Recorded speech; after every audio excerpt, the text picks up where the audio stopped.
Good morning, students. Today I am going to teach you Sanskrit subject, Standard 9, Chapter number 5, Subhashita Vaibhava, Glory of Good Saying. अब यहाँ पर शोभनम सुभाषितम यानी कि शोभनम भाषितम सुभाषितम यानी कि हम देख सकते हैं कि अच्छी तरह से बोलना, मीठी वाणी बोलना जो सबको अच्छी लगती है। शोभनम यानी अच्छा लगना, भाषितम यानी कि भाषा, वाणी, जिसका मतलब होता है सुभाषितम। यानी कि हम कह सकते हैं कि मीठी वाणी बोलना या सामने वाले इंसान को सुनने में अच्छा लगे और हमें बोलने में भी अच्छा लगे, ऐसी वाणी जिसे सुभाषित कह सकते हैं। इन शॉर्ट, मीठी वाणी।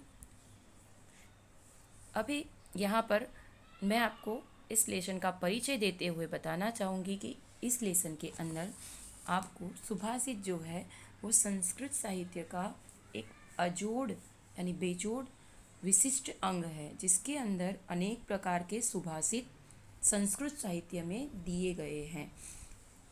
और संस्कृत साहित्य के अंदर से आपको यहाँ पर सुभाषित काफ़ी मिल जाएंगे।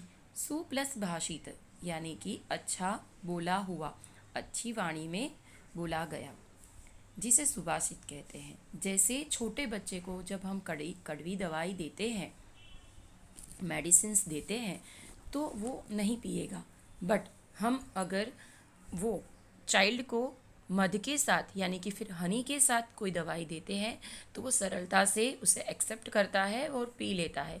क्यों? क्योंकि कड़वी दवाई जो है वो अपने जीभ पर कड़वा असर करती है, जिसकी वजह से चाइल्ड उसे नहीं पीता है। मगर वही चीज़ हम अगर मध के साथ मिला के या फिर हनी के साथ मिलाकर उसे देते हैं तो वो सरलता से पी जाता है। वैसे ही कड़वी वाणी और मीठी वाणी के अंदर अंतर है, डिफरेंस है। दोनों चीज़ में काफ़ी तफावत देखने को मिलता है कि अगर आप कोई चीज़, कोई भी कार्य अगर किसी से करवाना चाहते हैं तो ज़बरदस्ती या फिर कड़वी वाणी बोल के करवाना चाहोगे तो वो कार्य जल्दी से नहीं निपटेगा या कोई करके भी नहीं देगा। बट अगर वो ही कार्य हम अगर मीठी वाणी से करवाना चाहते हैं या प्यार से करवाना चाहते हैं तो वो कार्य जल्द ही निपट जाएगा और जल्द ही वो कार्य हो जाएगा।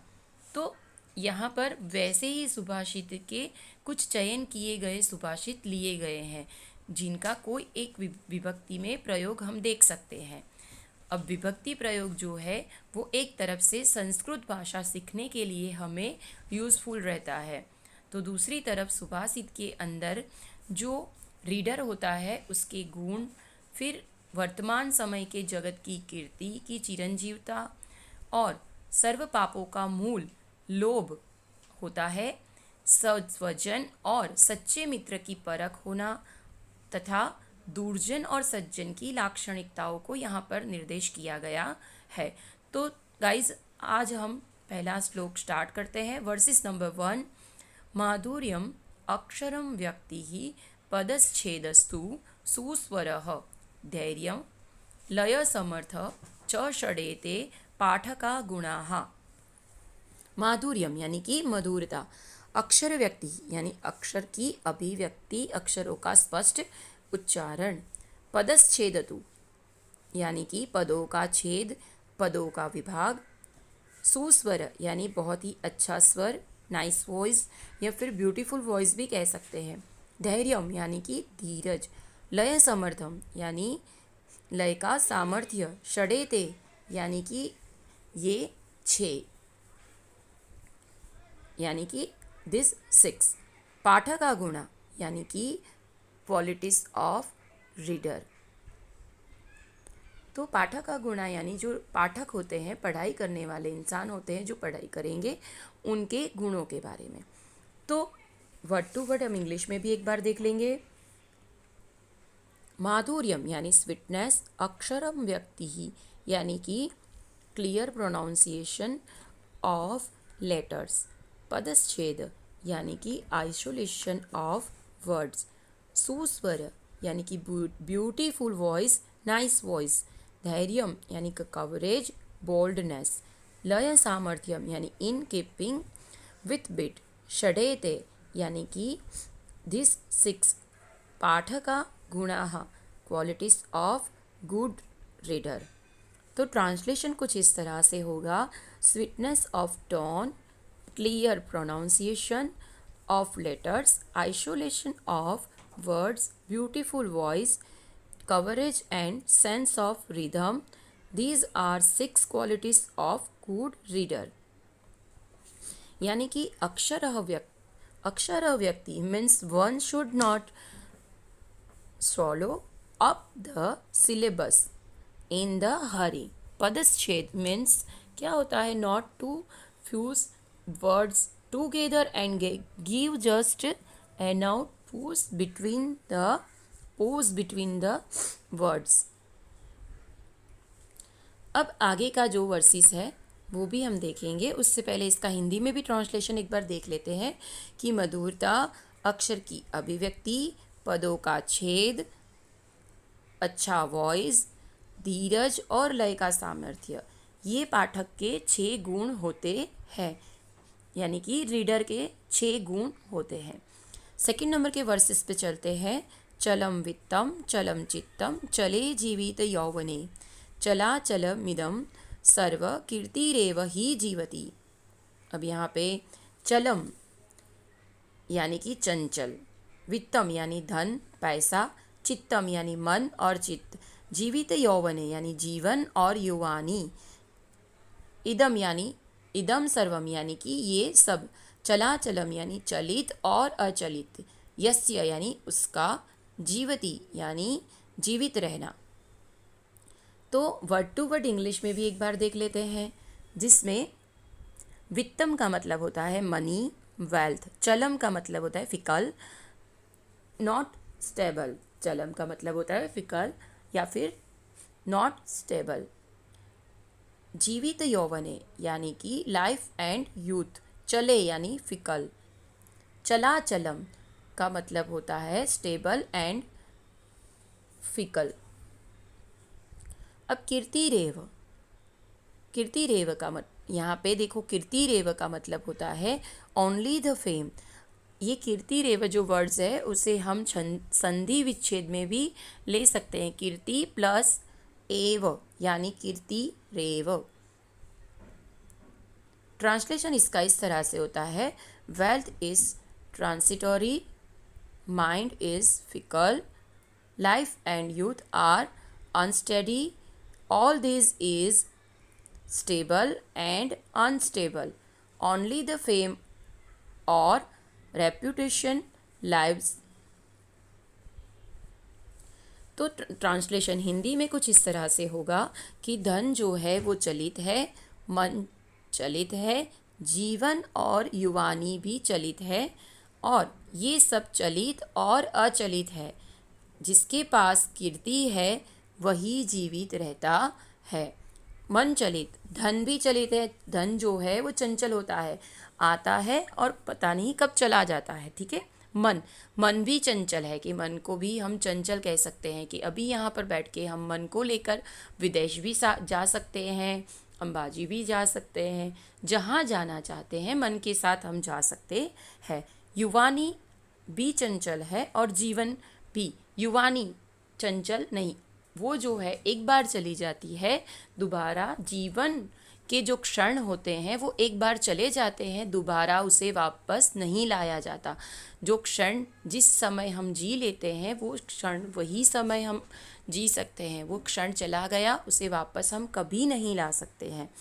तो ये सारी चीज़ें जो है वो चलित और अचलित है, और जिसके पास कीर्ति है वो ही जीवित रह सकता है। इसके आगे का वर्सेस है, वर्सेस नंबर 3। मक्षिकाः व्रणम इच्छन्ति धनम इच्छन्ति पार्थिवा, नीचाः कलम इच्छन्ति शांतिम इच्छति साधव। मक्षिका, यहाँ पे मक्षिका का मतलब है मक्खी। व्रणम यानी कि घाव होता है वो, या फिर जख्म होता है वो। इच्छन्ति यानी प्राप्त करना चाहते हैं। पार्थिवा यानी राजा। नीचा यानी नीच और हीन व्यक्ति, यानी झगड़ालू व्यक्ति जो होता है वो। उसके बाद है कलहम, यानी कि जिसे झगड़ा करना है, झगड़ा। लड़ाई झगड़ा, साधव यानी सज्जन इंसान, सत्पुरुष इंसान। तो यहाँ पर कह सकते हैं कि इंग्लिश में भी वर्ड टू वर्ड देख लेते हैं, जिसमें मक्षिका यानी मक्खी, फिर व्रणम यानी कि बाउंड, पार्थिवा यानी किंग्स, नीचा यानी कि वाइल्ड, साधव यानी गुड पीपल, शांतिम यानी पीस। और यहाँ पर कहना चाहेंगे हाउस फ्लाई, मक्खी का मतलब है हाउस फ्लाई। तो जो मक्खी है वो क्या चाहती है यहाँ पे कि मक्खी को क्या करना है कि घाव जहाँ पे लगा होता है वहाँ पे बैठने की वो इच्छा रखती है। राजा को क्या इच्छा है, तो राजा को धन की इच्छा होती है।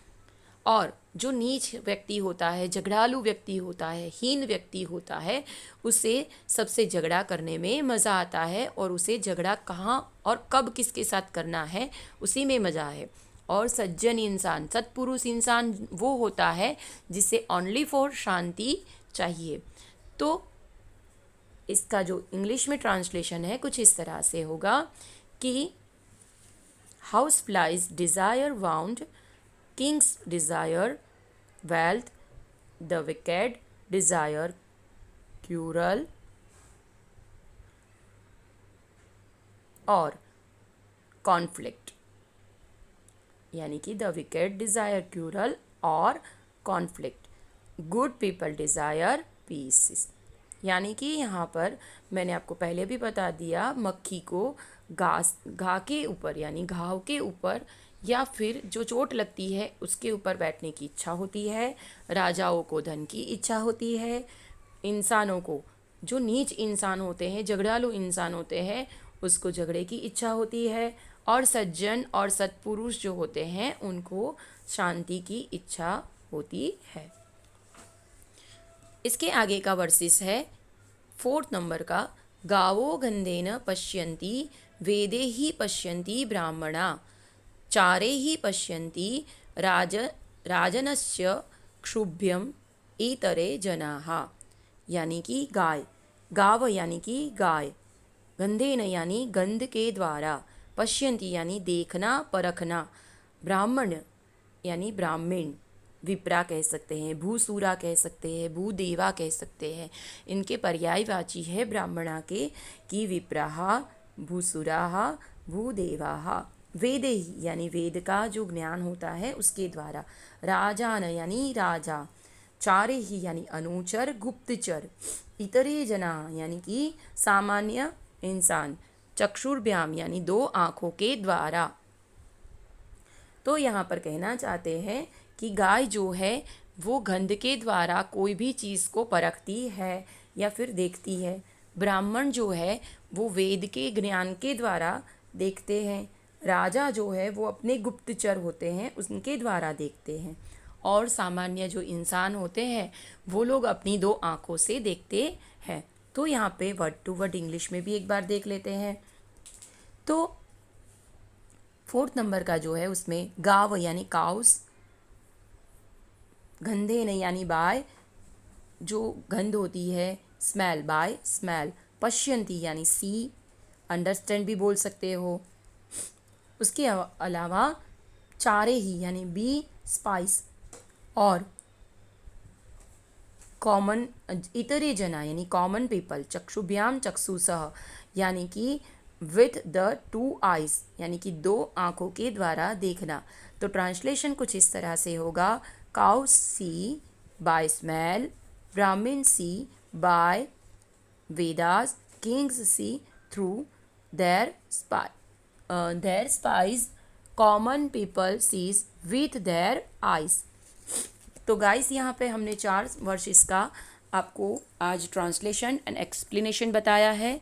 नेक्स्ट लेक्चर में हम आगे के 4 वर्सेस देखेंगे। बाय।